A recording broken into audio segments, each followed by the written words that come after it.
Quan l'agricultor sembra, la llaurada el que fa també és promoure la germinació de llavors que hi ha al terra de males herbes. Aquestes herbes, si no s'eliminen, el que fan és reduir el rendiment dels cultius per competència. Una de les gestions, una de les activitats que ha de fer l'agricultor és reduir aquestes pèrdues de rendiment provocades per les herbes mitjançant una llaurada o un herbicida.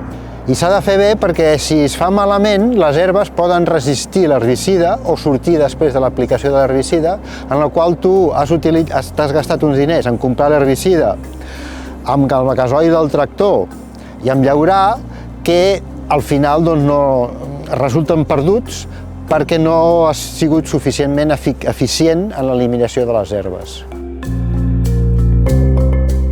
Per obtenir una bona gestió dels camps, el control de les herbes s'ha de fer en uns moments bastant concrets. Les llavors de males herbes que hi ha al camp germinen quan han acumulat una determinada quantitat de temperatura i d'humitat. Cada espècie té un llindar específic i que es pot conèixer perquè és constant per l'espècie.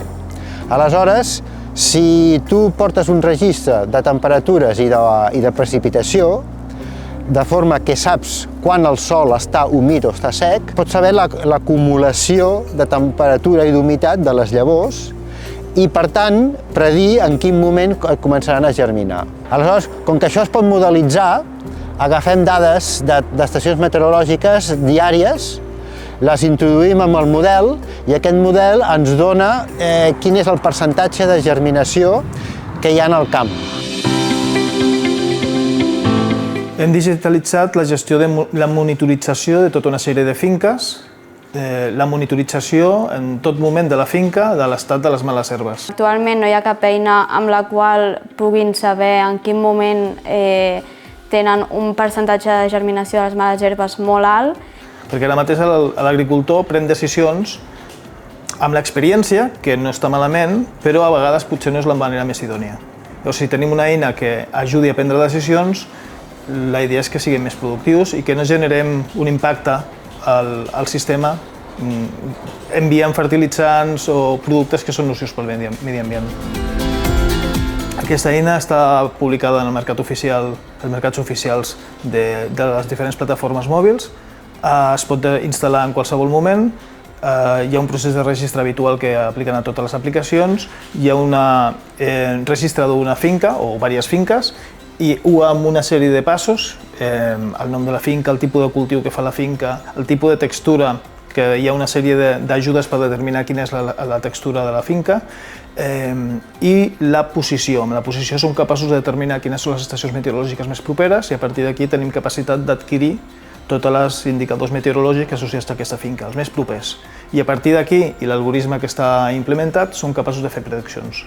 I li surt un percentatge de germinació que ell el que veu és com un gràfic, de forma que cada vegada que ell entra pot veure com la curva va creixent, que és que li està indicant que cada vegada té més plantes en el camp. Si tinguéssim bases de dades obertes, que poguéssim tenir aquesta informació de quin és el tipus de camp que té, simplement dient el meu camp està aquí, doncs automàticament hauríem d'omplir totes aquestes dades automàticament. I això és un dels propers passos que s'ha d'aconseguir. És a dir, que tenim diferents fonts d'informació de diferents bases de dades que han de ser accessibles i obertes i hem d'ajuntar aquestes dades per aconseguir donar un servei com és aquest, el de reduir l'ús i el consum de pesticides o de productes. El projecte està operatiu, està en producció, està en proves, hi ha diverses finques a Moianès que s'estan validant, s'està validant que les prediccions que genera l'aplicació són reals amb l'estat actual. De fet, el Jordi el que fa és amb un quadrat de 30x30, que ha monitoritzat un conjunt de males herbes i va comptant el nombre de males herbes.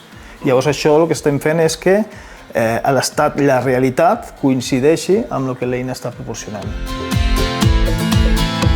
Aquest coneixement que té el Jordi Izquierdo com a responsable des de la part d'Agricultura, que ha fet tota una sèrie de treballs durant molts anys d'anàlisi del creixement de les males herbes, que està escrit en molta literatura, poder-lo digitalitzar. Aquesta persona, si li donéssim dades, ens podria donar de manera individualitzada l'estat d'un cultiu, però no és escalable. En canvi, si som capaços de fer una aplicació que permeti la digitalització amb aquests algoritmes, aquests algoritmes que ha definit el Jordi, el creixement d'aquestes males herbes, podem escalar molt més. En definitiva, és portar la parcel·la d'una forma més sostenible i millorar el rendiment econòmic.